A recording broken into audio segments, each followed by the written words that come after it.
Ito, hindi pa na-installan ng rebar cage. Yung pinakadulo dito yung nasa unahan. Wala naman dito, may nakalagay na Trevi. Ayan, yung rebar cage. So dito sa gitna, mga pagitan nun, wala pang mga nadidrill. Sinimulan ko to, walang naniniwala sa paligid ko. Yeah, magandang umaga Luzon, Visayas at Mindanao at maging sa mga kababayan natin dyan sa abroad, mga OFW. Dito po tayo ngayon sa kaba ng EDSA southbound at mag-update po tayo ngayong umagang ito dito po sa MRT7 Elevated Turnback Guideway, no? Tingnan natin kung ano na yung mga latest na progress ngayong umagang ito. So wag na po natin patagalin to. Tara, let's go! Sa ngayon mga kasikap ay araw po ng Biyernes.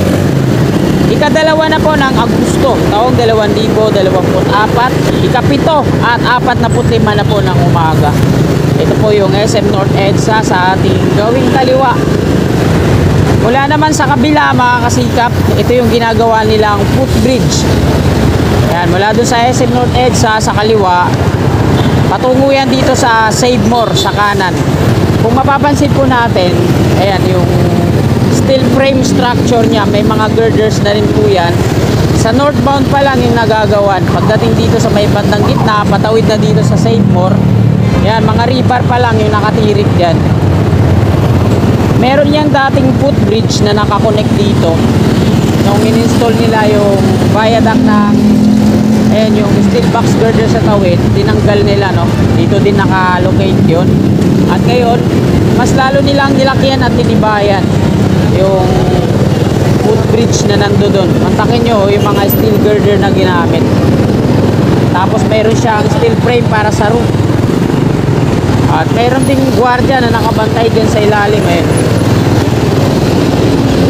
So ito yung mga rebar ng pier column na gagawin dito, no? Bubuo sila ng foundation.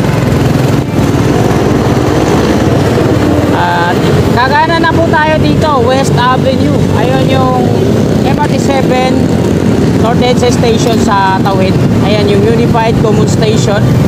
Natawid yung viaduct ng Turnback Guideway patungo dito. So dito pa lang sa bungad, eto, hindi pa na-installan ng rebar cage. Yung pinakadulo dito yung nasa unahan.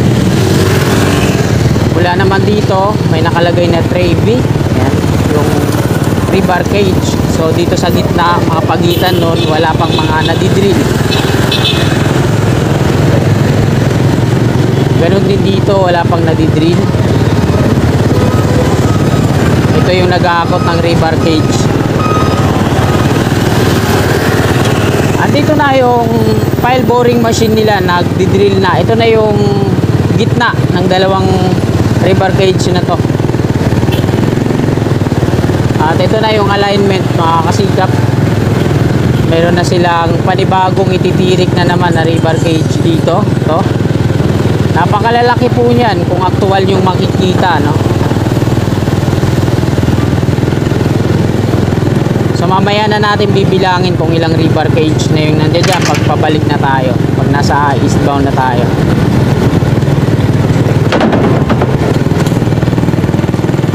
Meron nakalagay dito na U-turn slot sa mga gustong bumalik sa kabila, pero dun tayo sa unahan. Ano, nakalatag na rin yung mga plastic barrier dun ng Westermin. Yung Westermin kasi sila yung nagso-soil testing sa part na to. So hindi pa naman totally na dinidrill para lagyan nila ng rebar cage. Kagaya nung nauna nilang ginawa, binubutas muna nila yung mga bilog na yan, tapos lalagyan ng base course, pinapantay, tapos ipupuring nila ulit yan. Tapos ayun naman, malilipasin yung mga ilang araw, buwan ba, saka naman nila i-drill yan ng Trevi. Ayan, yung alignment patungo dito.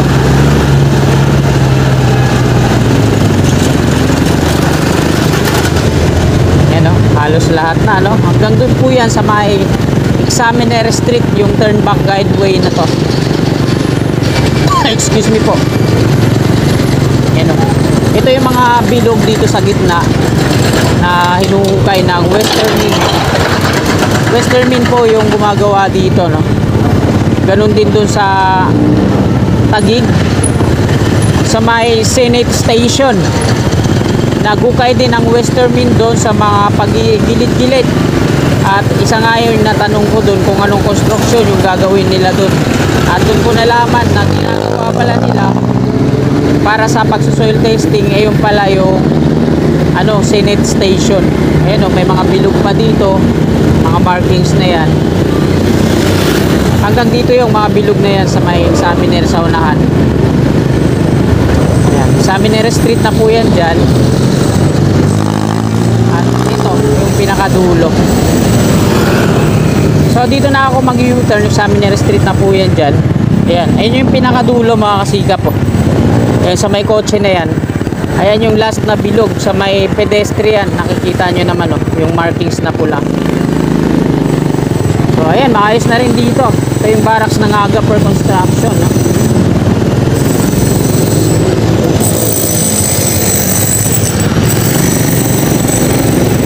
Ang gagawin na lang dito sa ginawa ng Agaper, nagdagdag sila ng kabila, tig-isang lane. Tsaka yung sidewalk, ayun, may nakalatag ng mga bricks. Ang ganda. Dito na lang, i-asphalto to.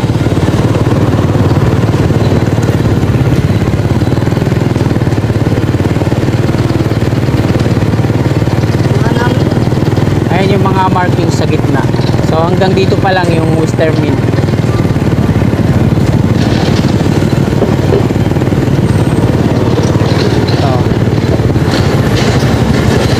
So same lang yung gagawin nila nung nakaraan, yung mga nandun sa unahan.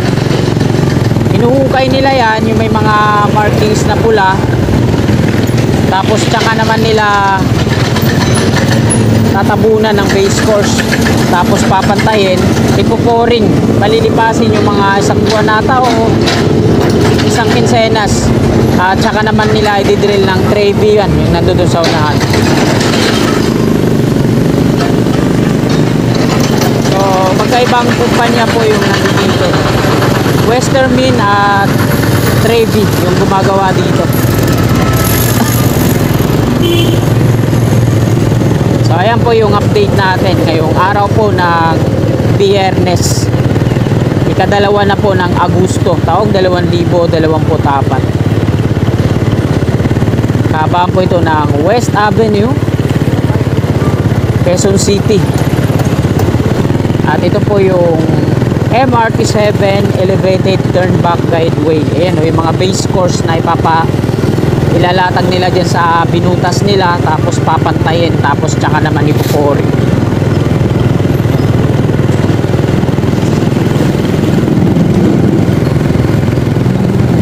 Barracks ng tray-B. Ito naman yung batching plant nila.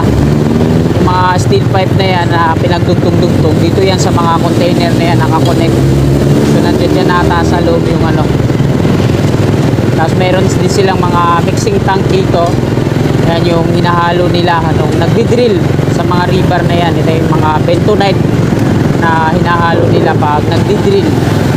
Ayun, nakalimutan ko na kung ilang rebar cage na. So pasensya mga kasikap, hindi ko na nabilang, nabisi tayo. Ito yung mga steel pipe na yan, mga pinagdugtong-dugtong.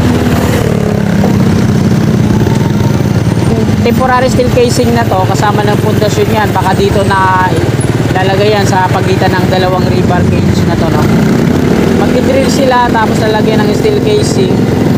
Ayan yung steel casing yung naka sa ilalim ng pundasyon. Ito yung pinakadulo dito sa may Paramount, wala pa siyang rebar cage. Bali solo yan dyan. Ito naman yung dalawa dito. Bali dalawa yung rebar cage na titirik dito. Dalawang pier yung gagawin. Ito yung sa kanan. At ayun yung sasalo doon naman sa tawid. So tingnan natin, Medyo long distance kasi. Makagagawa pa yan sila dito sa gitna ng rebar cage. Kasi masyadong mahaba yung magiging girder patungo doon. Kahit steel box yung gamitin, talagang hindi kakayanin. Malayo yung distance. Baka sa may bandang gitna maglalagay pa yan sila. Unified Grand Central Common Station, ito naman yung ginagawa. Yan. mapapansin po natin. Ayan, natanggalan na ng mga forma at tatlong magkakabukod na ginagawa nila dito sa gitna. Di ko alam kung foundation ba to or whatever. Ayan, oh. Tinanggalan na nila ng mga forma. Kita na yung itsura niya. So tatlo po yan sa ilalim ng common station na magkakabukod-bukod.